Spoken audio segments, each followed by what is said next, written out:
su bisabuelo Pedro Feliciano, su abuelo Juan Feliciano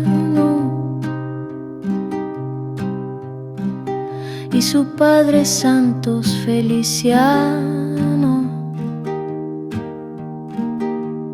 Fueron curanderos. No conoció a ninguno de los tres. El padre desapareció joven cuando María tenía 4 años, de manera que no pudo aprovechar los conocimientos y las experiencias de sus antepasados. La familia quedó muy pobre y la niña María Sabina con su hermana mayor Mariana debían pastorear un rebaño de cabras.